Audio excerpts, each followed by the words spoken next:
I would like to present my project created at Chromion Chainlink Hackaton.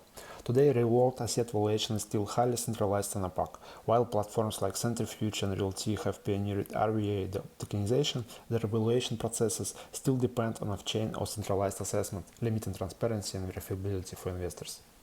This project introduces the centralized valuation framework, bringing transparency, predictability, and fairness into the RWA space.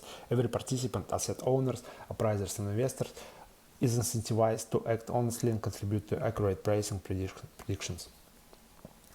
On-chain Oracle is additional and primary source of price data to back up the protocol if appraiser valuation are not available. In a good case, the final price is defined as weighted average between all appraisers and the Oracle. Thanks to Chainlink functions, the Oracle price could be any off-chain API, for example, it could be real estate databases or exchanges, depending on time of asset tokenized. On this workflow scheme, we can see all 4 roles and the interaction protocol. A blue color indicates on-chain transactions sent by different participants. Yellow represents tokens flow between contracts and roles. If token owners at some moment fails to pay rent or break security margin, then it can be liquidated by any other user who is able to pay his debts and effectively become owner of the asset.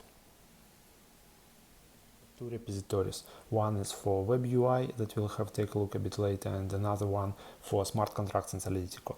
Solidity code consists of several smart contracts, and main ones are pool, which handles all the logic related to payments, deposit and withdraw, and the other one is token price details, which is responsible to preserving all the price information, averaging price, getting different sources of price and so on. And here is and this contract also a function that is called by Chainlink automation, update price details, and some amount of tests that cover all the functionality and major flows. Take a look at our web UI, which demonstrate basic flows of the and different operations with the protocol. So first of all, this is admin page. So this is a page for token owners. Here we can choose different token IDs and look at his details.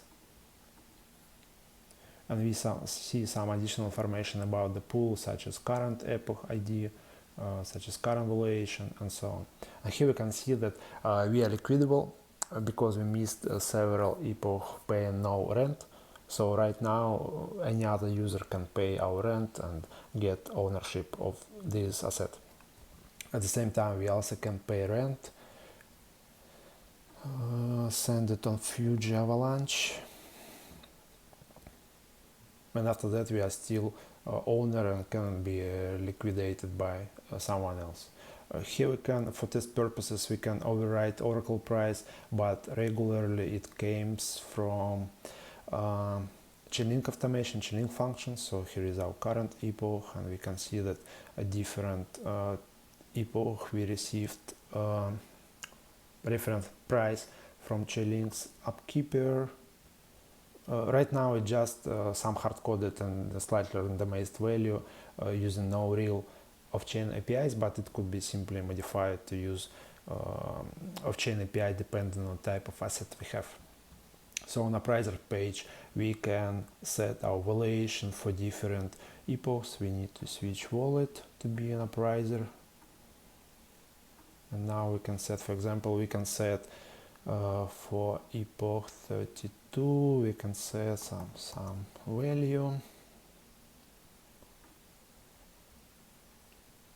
It will be our prediction for future price of this asset.